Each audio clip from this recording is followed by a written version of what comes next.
An expected event. In the middle of the park, two elderly men sat across from a fountain.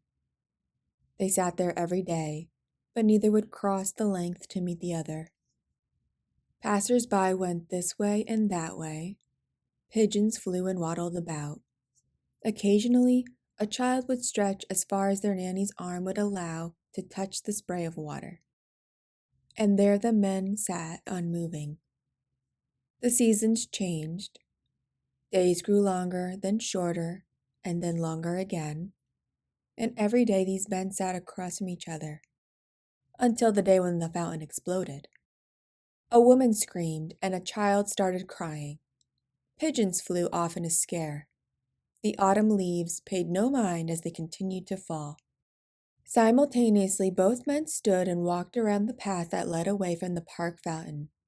They fell in step with each other as if it were planned. "Well, there you have it," said the first man. "Neither was right," smiled the second. "But neither was wrong," smiled the first. "I only wish our brothers were here to see it from the east and from the west," said the second man. Then the men did a sign of remembrance as their hands went to their hearts.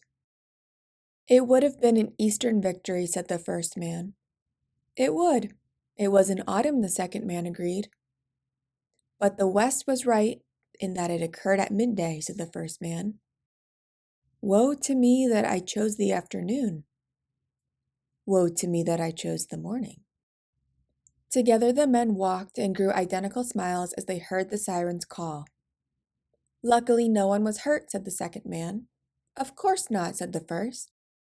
"You calculated the radius of explosion immeasurably, or rather, quite measuredly." They laughed. "Though it would have been even better to have the others with us," said the first man. "It would," said the second man. "Tremendous pressure," said the first man. "A misunderstanding of nature's inclination. The miscalculation of a fountain park." "They should have hired you," said the second man. "You were an excellent architect." "I was. You were even better," said the first. No, it was your idea that we joined together." "You flatter me too much. It came from the east." "Or was it the west?" "I know it wasn't the south." "Well, I know it could have never come from the north." Both men sighed and laughed. "It's a good job neither of us won or lost," said the second man. "An excellent job," said the first man. "Now, who will tell good old Arthur Jones that his glorified drinking fountain exploded?" laughed the second man.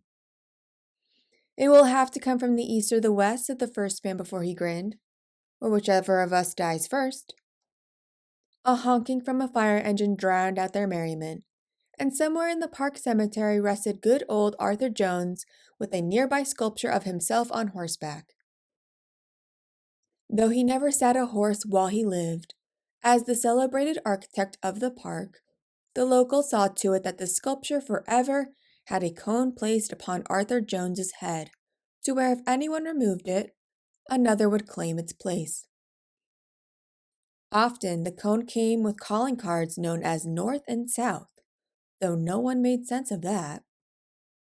What was made sense of in the following weeks was that good old Arthur Jones failed to take into account the natural stream leading to the fountain that would one day have too much pressure from a fragile dam 20 miles from where it was fed. This would eventually create a propulsion that breaks the central fountain in the park that made him so well known.